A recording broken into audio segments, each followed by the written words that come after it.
Bienvenue pour cette 5e causerie des Lilas. Alors quelques mots très rapides pour qu'on puisse entrer dans le vif du sujet, mais peut-être pour vous présenter ce que c'est que ces causeries des Lilas et plus précisément ce que c'est que le Temps des Lilas. Donc le Temps des Lilas, c'est un petit collectif qu'on a monté en juillet dernier.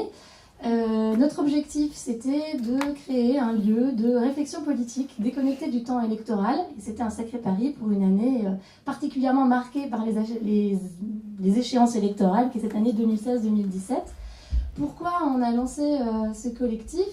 Eh bien, c'est né d'une insatisfaction dans l'offre classique des cadres de la gauche, où nous, on notait une forme de résignation à ne proposer finalement, dans la plupart des programmes, une forme d'aménagement au système.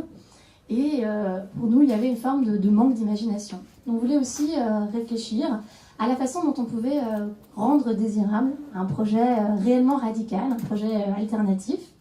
Et donc c'est ainsi qu'est née cette idée du Temps des Lilas. Donc Lilas, derrière cet acronyme fleuri, comme dirait Mathilde, il y a une signification, Lilas, pour libre d'inventer les autres solutions. Notre idée, c'était donc de réfléchir à ces solutions. Et surtout, nous étions marqués par l'expérience grecque, par cet échec de la gauche radicale en Grèce, à mettre en place, une fois qu'elle est arrivée au gouvernement, ses propositions, notamment par manque d'anticipation des obstacles, des ripostes du système à son alternative. Donc notre idée, c'est justement de réfléchir à comment est-ce qu'on peut réfléchir non seulement à faire des propositions réellement alternatives, mais aussi réfléchir à comment est-ce qu'on peut penser l'anticipation des obstacles et essayer d'aller un peu plus loin. Donc c'est justement ce qu'on propose dans ces causeries des Lilas, ce cadre de réflexion programmatique. On essaye de creuser un sujet et on essaye de repousser un peu les limites de l'imagination en proposant une forme de récit d'anticipation où on essaye de creuser un thème et d'imaginer si le Temps des Lilas était déjà devenu, si on avait réussi à mettre ça en place, comment ça avait été possible.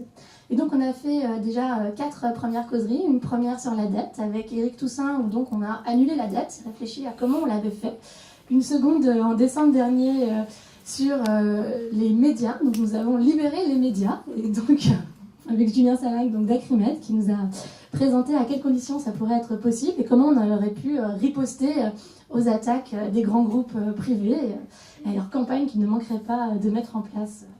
Voilà. En janvier, nous avons, avec Damien Carême, le maire de Grande-Synthe, réfléchi à un autre accueil des migrants. Et le mois dernier, avec Benoît Boritz de l'association Autogestion, nous avons réfléchi sur le thème du travail et comment les travailleurs pourraient reprendre ou auraient repris tout le pouvoir dans leurs entreprises. Donc aujourd'hui, on va creuser une question au moins aussi cruciale, qui est celle de l'agriculture, puisque l'agriculture, bien, c'est au centre de nos vies, c'est notre alimentation. Et nous avons pour ça le plaisir d'accueillir Aurélie Trouvé, donc, que vous connaissez sans doute tous, mais qui est ingénieure agronome, qui travaille donc à l'INRA et qui est spécialiste d'économie de l'agriculture et qui a sorti il y a maintenant, je crois, 2 ans, un livre qui s'appelle « Le business dans le pré », dans lequel elle décrit justement les dérives actuelles de l'agro-industrie. Et donc c'est à elle que nous avons demandé de nous de nous aider à construire ce scénario de comment on pourrait faire autrement dans l'agriculture et comment on aurait pu y arriver. Donc sur le déroulement de la soirée, 2 mots. C'est d'abord Fabien qui va commencer pour faire un rapide rappel des problèmes classiques sur les questions d'agriculture, où on en est aujourd'hui dans l'agriculture, pour permettre justement ensuite qu'Aurélie se concentre vraiment sur la question des solutions et sur ce récit d'anticipation. Voilà. Et enfin, on aura un temps de débat qui sera donc introduit par Alice, qui posera un certain nombre de questions avant de laisser la parole à la salle. Voilà, et donc bien, nous allons donc pouvoir rapidement partir dans ce récit d'anticipation et je laisse la place à Fabien.